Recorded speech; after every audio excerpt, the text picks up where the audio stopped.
Hello everyone. This week we are going to introduce a new topic, inflation, and this is our study plan. We are going to cover what exactly inflation is and how it can be measured.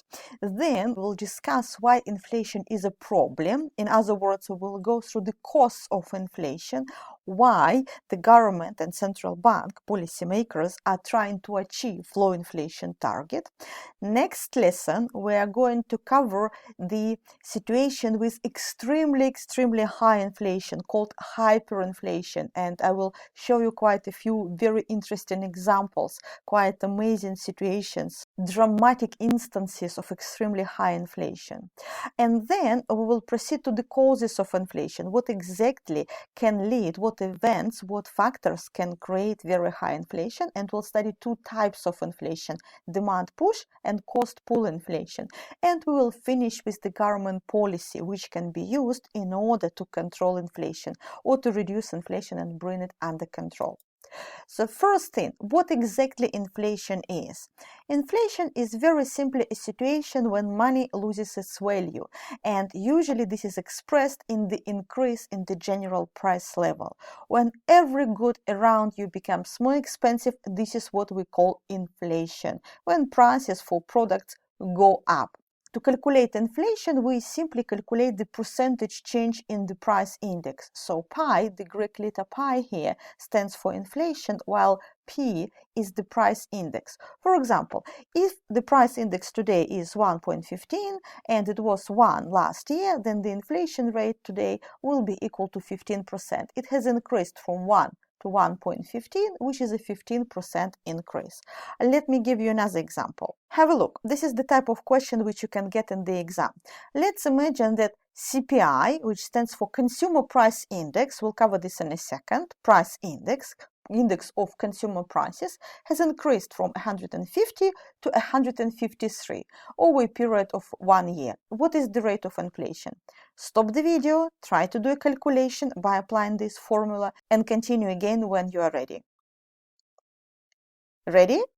Let's do a calculation then. So inflation rate is calculated as percentage change in the price index. So we take the new price index, subtract old price index, divide by old price index, and multiply by 100%.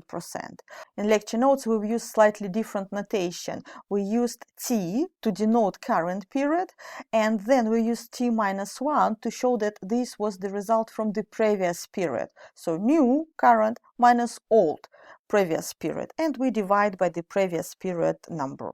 Our new price index is 153. It used to be 150. We divide by the old index, which is 150, and multiply by 100%. So this is going to be 3 divided by 150, which is 0.02 times 100, which is 2%. B will be the correct answer. So this change from 150 to 153 represents a 2% increase in prices, 2% inflation. What is important? You should not confuse a rise or fall in inflation rate with a rise or fall in prices. When inflation goes up, inflation rate goes up, it means that prices increase faster than before, while a fall in the inflation rate implies that prices still increase, but at a slower rate. In other words, when inflation is positive, prices still go up. Everything will still become more expensive. Again, let me illustrate this idea. Let's imagine that we have a certain set of data, year 1, year 2, year 3, and year 4. We have certain information on price index during these periods. For example, it used to be 100, then it increased to 120, then it increased to 125, then it dropped to 110. Right? So these are our price index data. Let's calculate inflation rate. Recall, it's simply a percentage change in price index. Rate of change. So we cannot calculate it for year 1 because we need to compare it with the previous period, and we don't have previous periods, but we can calculate it for year 2. In year 2, our price index has increased from 100 to 120, which represents a 20% increase. It's 20% up, plus 20%. Year 3. In year 3, our prices have increased from 120 to 125. So it will be 5 divided by 120 times 100%, which is 5 divided by 120, which is 4.17% approximately. And in year 4, our inflation rate can be calculated as follows. It used to be 125, then it dropped to 110. 110 is the new value, so it will be minus 15 divided by 125 times 100, which is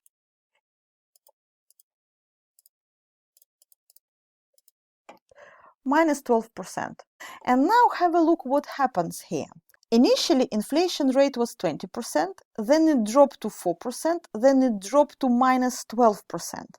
This situation, when our prices go up, is called inflation, prices increase. So during this period, between year 1 and year 3, we experience inflation. A product which cost £100 in year 1 increased to 120 in year 2, and then it price increased to 125 by year 3. So during this period, between year 1 and year 3, we experience inflation. So inflation is the situation when prices go up, prices increase. However, you can also notice that we're experiencing a slowdown in inflation. Inflation rate used to be 20%, then it dropped to 4%. This situation is called disinflation. Disinflation. It's a reduction in inflation rate. Between year 1 and year 2, we experience disinflation. We still have inflation, prices still go up. Whatever cost you 120, now you have to pay 125 for it. So prices go up. But the rate of growth of prices has slowed down. Prices increased by 20% in year 1, but they increased by 4% only in year 2. It doesn't mean that prices are going down. It means that inflation rate, the rate of growth in prices, is actually declining. And apart from this, we also have a situation when prices are actually declining. Prices drop. Between year 3 and year 4, our prices actually drop. I'll probably even use another color to illustrate this situation. Prices drop. And this situation is called deflation. Deflation is a situation when prices go down. It's the opposite to inflation. So please don't confuse these terms, and in your exam you can actually come across questions based on these 3 definitions. Okay?